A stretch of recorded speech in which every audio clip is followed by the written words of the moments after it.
But to start the lesson here, I don't have any new definitions or anything yet. I might later. But for now, it's just some directions.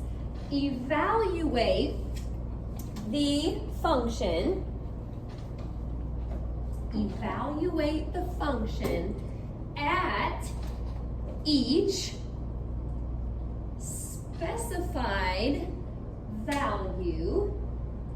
Evaluate the function at each specified value of the independent variable and simplify. Okay, evaluate the function at each specified value of the independent variable and simplify. The directions sound kind of fancy. It's kind of confusing. Like, what in the world are they talking about? But this is one of those things where once you see how the first one works, you'll catch on. We've actually done something similar to this before, back in Algebra 2, maybe even Algebra 1.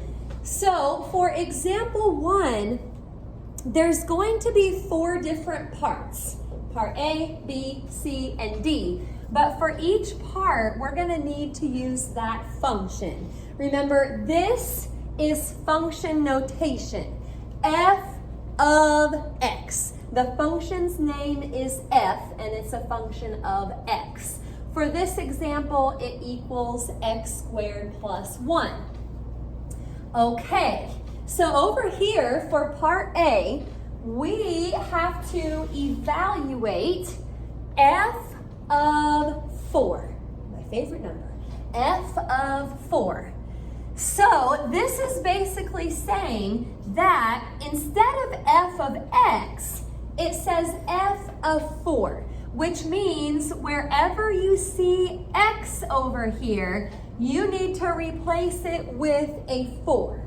All right, let's do that. You probably don't have to have the parentheses there. Unless it's a negative, you would. I probably don't have to have them right now, but 4 squared is 16. 16 plus 1, that'll give you a 17. So that's our answer for part A. Remember, a function is like a machine. I mentioned that on the first part of this section. You put something in, the function does something to it, and then it pops something out. We put in a 4, that was an input, an x value. It's popping out basically a y value, an output. Okay, let's try a little bit more here. Part B, f of negative 3. F of negative 3. This time, wherever I see x, I'm going to replace it with a negative 3. Now, I mentioned just a second ago, if you're taking a negative to a power, you really need to have it in parentheses, especially if you're going to type it into your calculator. I'll show you something here in a second. But main idea, the negative 3 squared, negative 3 times negative 3, that should be a positive 9. And then 9 plus 1 is 10. Our answer for part B is 10. Now, I just want to prove something to you real quick. I've got my calculator. Let's say I'm typing in negative 3 squared. I'm going to be good Mrs. Street first here. I'm putting it in parentheses because the whole thing is supposed to be squared. That's what you should get back. Now, let's say I'm bad Mrs. Street and I type it in without parentheses. That is not what I'm supposed to get back. I just want to show you that so you know how important the parentheses are. There's going to be a lot of things that we do in pre-calc where we have to be really careful about parentheses. Okie dokie. Gonna do a couple more parts. Stop me if you have any questions. Now part C is a little different. F of A. of A. Normally, we're plugging in a number, but this time we are plugging in a whole nother variable. Okay, but it works the same way. Wherever I see X up here, I'm gonna replace it with A. And actually, what's kind of nice about this is there's nothing else to do. You can't simplify that any further. It's just gonna be A squared plus 1. All right, I'm gonna do one last part here with this function, and then we'll switch to a different one. Part D, f of a plus 5. F of a plus 5. Now, wherever I see x up here, I'm gonna replace it with the quantity a plus 5. So now it says a plus 5 squared plus 1. Okay, let me think about this real quick. A plus 5 squared. If you have a sum or a difference, if that was a minus, it would work the same way. If you have a sum or a difference squared, you have to write it out twice and FOIL. Now don't forget to bring down the plus 1. We're gonna have to do something with that here in a minute, but I need to FOIL first. One of the most common mistakes on a problem like this is trying to just take the a squared and then the 5 squared. I know that's tempting, but that's not how you do it if it's a sum or a difference. It's not gonna turn into a squared plus 25. Let's see what happens. A times a is a squared. A times 5 is 5a. Remember, first, outer, inner, last. That's what I'm doing. The inner was another 5a, and the last terms gave me a 25. Again, don't forget to bring down the plus 1. So you guys are gonna become a 10a, and then 25 plus 1 is 26. That is our answer in simplest form for part D. So be on the lookout with your homework later. If there's something you can FOIL or just simplify, be sure to do that so your answers are in simplest form. Okie doke. Any questions about number 1? We are looking good. Gonna go ahead and give you a different function for example 2. Okay, and I think there's just 3 parts to this. F of t equals, we've got the absolute value of 2t squared minus 9 all over t squared. T. Don't let that throw you off. It's going to work the same way that the x's worked in the last example. Okie doke. Part A, we have to figure out what f of 1 is. F of 1. Wherever you see a t up there, you need to replace it with 1. So for the numerator, the top part, in bars still, you've got 2 times 1 squared minus 9. And then on bottom, I probably didn't have to put the parentheses on bottom, but that's all right. 1 squared is just going to be a 1. Now please do your order of operations correctly. Please excuse my dear Aunt Sally. Exponents come before multiplication. So inside the bars, I have to square this 1 first. 1 squared is still just 1. Now I'll multiply it by 2. So 2 minus 9, that's how I got the negative 7. But remember, it's still in absolute value bars. You have to keep the bars the whole way through until you actually take the absolute value. So what is the absolute value of negative 7? 7. So 7 over 1, of course, that's just going to give us back a 7. Took a little bit of work there, but basically you kind of work on the top and then work on the bottom separately. Once you've got those simplified, you can divide it out. Okie doke. And do just a couple other parts here. Part B. Part B. F of 0. F of 0. Wherever I see t, I need to replace it with 0.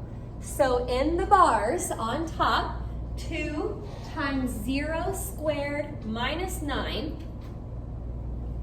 all over 0 squared. Okie doke.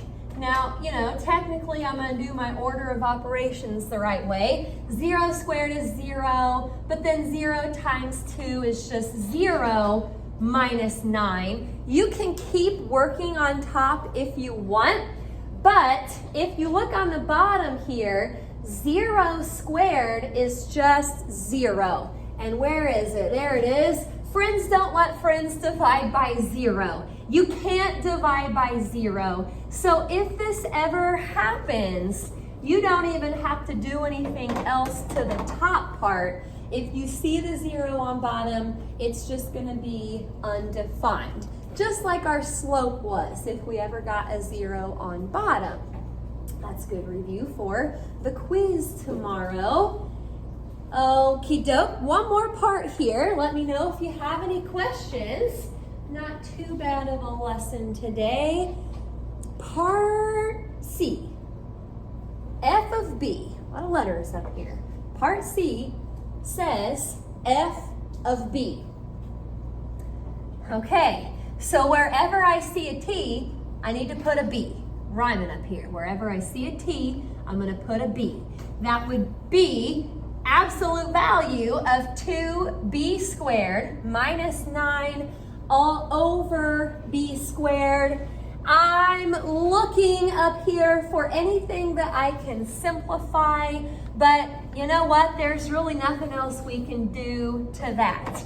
We can't drop the bars on top because we don't know what b is, so we still need those absolute value bars. That's just going to be one that you have to leave. Okie doke. Any questions about example 2? All right, I'm going to do just a couple more. This one only has 2 parts, and the square root's kind of hard to see up there, but it says h of t equals 8 minus the square root of t. 8 minus, bless you, the square root of t. Okie doke. Here goes nothing. Part A. H of 4. H of 4. So wherever we see a t, we're going to put a 4. All right, well, that's nice because if the 4 is under the square root, that's a nice square root. And you don't need plus or minus, by the way. That's just if you square root both sides of an equation. This is just going to be a 2. So 8 minus 2, well, that's not too bad. That'll just turn into a 6. All right. I want to do one other part to this. Part B. Part B. What is it? H of 9a squared. H of 9a squared. So wherever I see a t, which is under the square root, I'm going to put 9a squared. Okay, we have to remember a little bit about square roots. We spent a lot of time last year talking about square roots. if you have, and this is actually something we saw kind of from the homework yesterday or the day before, whenever you did it, but if you have like a sum or a difference under a square root, so like a 9 minus x squared or maybe a 9 plus x squared, you are not allowed, didn't really mean to put the dot there, come on dot, there you go. You are not allowed to square root each of those parts. So what I mean is the square root of 9 plus x squared does not equal 3 plus x. You can't just square root each part if it's a sum or a difference. Now, with what we have up here in part B, we don't have a sum or a difference. This is just a product, basically, 9 times a squared. So in this case, yes, you are allowed to just square root each part separately. The square root of 9 is 3, square root of a squared is a. You really can't do anything else with that. Don't turn that into a 5a. You would only be able to do that if the 8 had an a, but it doesn't. So it just simplifies to 8 minus 3a. Okie doke. Lot to kind of remember there about our square roots. Any questions about number 3? Moving right along. Now, before I give you number 4, I'm going to put sort of a quick little definition up here of a piecewise function. Number 4 is going to have a piecewise function in it. And yes, we talked about this in Algebra 2, but it's been a while.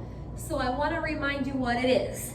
A piecewise function takes on different behaviors, for different values of x. You'll see what I mean probably a little bit better once we get to the actual example, but this is a pretty good way to think of it. A piecewise function takes on different behaviors for different values of x. Okay, I'm going to put number 4 up here. Now, I'm not sure in algebra if we got to one that had 3 pieces or not. Most of ours last year just had 2. But here it is, number 4. F of x equals 3 plus 2x. It's got this big old squiggle bracket out front. That's what I like to call it, a squiggle bracket. 3 minus, not minus, plus 2x.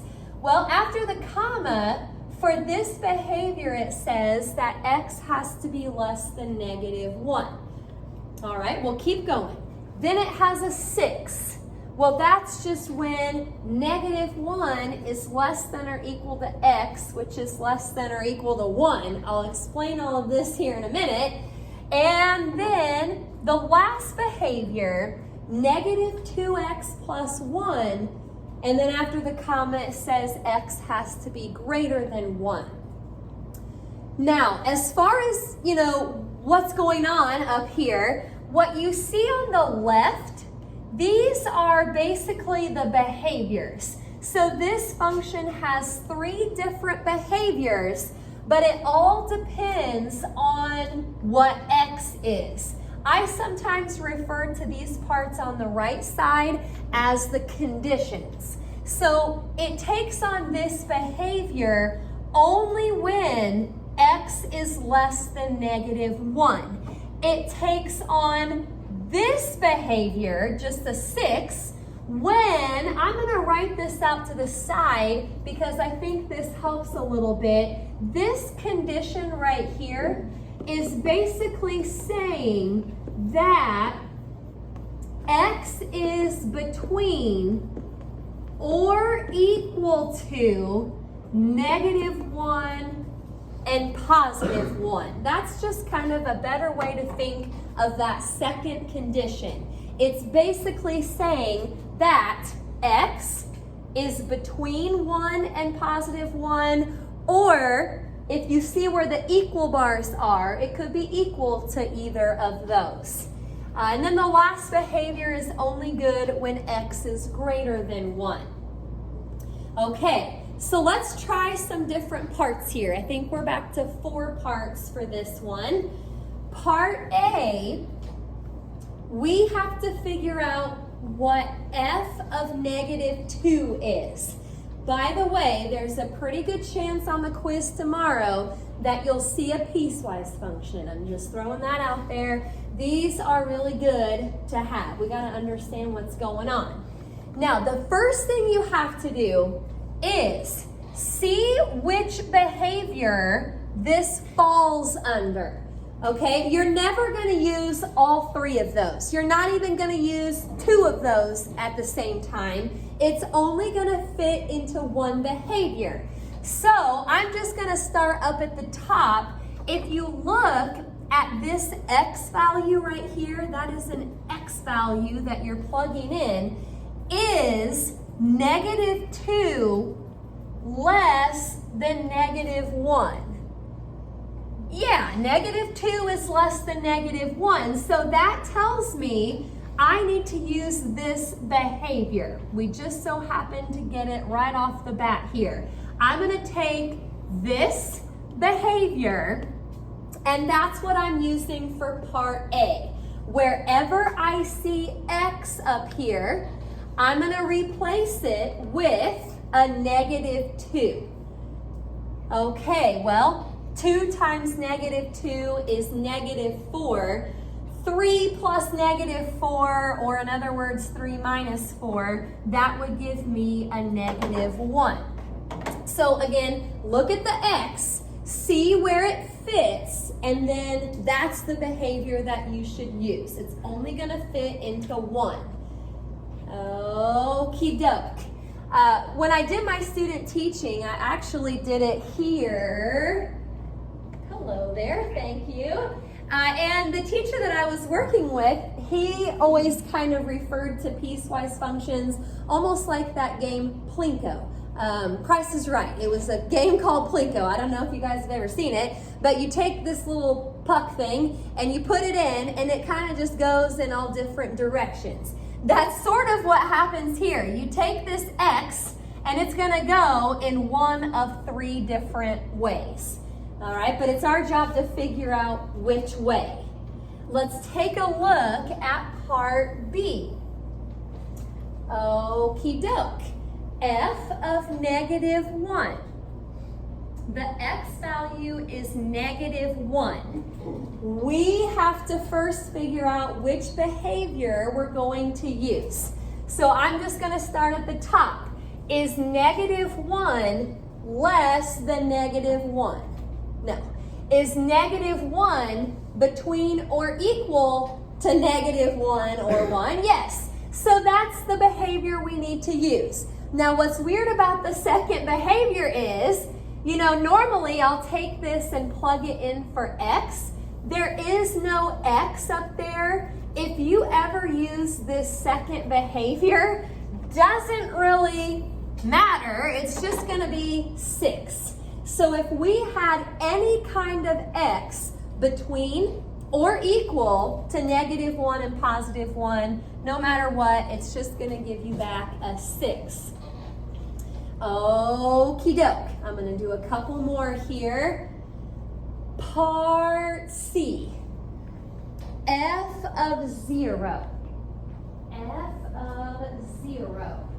Look at your x value, 0. Figure out which behavior it's going to fit. Okay, so for this part, am I going to use the first, the second, or the third behavior? Yeah, we're actually back to the second again, because 0 is between negative 1 and positive 1. So there we go again, just a plain old 6 for part C. Okay, well, last part here, part D, we have f of 2. f of 2. The x value is a positive 2. Which behavior, first, second, or third? Third, because 2 is greater than 1. So take this little guy right here, and wherever you see x, replace it with 2. Negative 2 times 2 is negative 4. Negative 4 plus 1 is negative 3. Now with these piecewise functions, you do need to kind of watch out for some that have the equal bars in different places. For example, and I think you're going to see this in your homework, this function could have put the equal bar for the negative 1, they could have put it up there instead of down there. So if that was the case for part B, since we're plugging in a negative 1, we would actually have to do it to the first behavior. So you do have to watch carefully for those equal bars. Okay, if you get to it in your homework and you're not sure, let me know and I can come help you with that a little bit. Okay, well this should be P5 from page 25. We're doing odds so you can check them, but make sure if there's any work involved that you show your work. It's 31 to 45 odd, and then 51. While I still have your attention, I want to tell you just one thing here about the quiz for tomorrow. If you had me last year, you already know this, but if you're new, I do let my students make cheat sheets for the quiz, and I hate calling them cheat sheets because we're not cheating, okay? It's more like a health sheet. I've actually been tempted to call them street sheets instead of cheat sheets, but you get the idea. It's gonna be basically just something that you can make, and you can put formulas like the slope formula. If you can't remember it, you can put it on there. Examples of different problems you can put on there, but there are some conditions, so I want to run through this real quick here. For a quiz, it's just a half page. So take a piece of normal printer paper, fold it in half. I didn't do that very good, but then you can cut it, and as long as you just write on one side of it, that can be your cheat sheet. Or you can use just regular lined paper. Fold it in half, cut it, or if you don't cut it, it's okay, but make sure you do fold it so you know where the half is. And it's just one-sided, right on one side only. The only other things I need to tell you are the cheat sheets or street sheets need to be in your own handwriting. So you can't have somebody make it for you. You got to do it for yourself. It's actually kind of a good way to study. You can't photocopy. That kind of goes with in your own handwriting. You can't like copy it for the whole class. It does need to be done before class tomorrow. So when you get here, we'll check the homework, and then pretty well right after that, we'll start the quiz. You're not going to have time to do your cheat sheet in class. And I'll remind you tomorrow, but we'll make sure it's out on our desk before the quiz starts. Okie doke.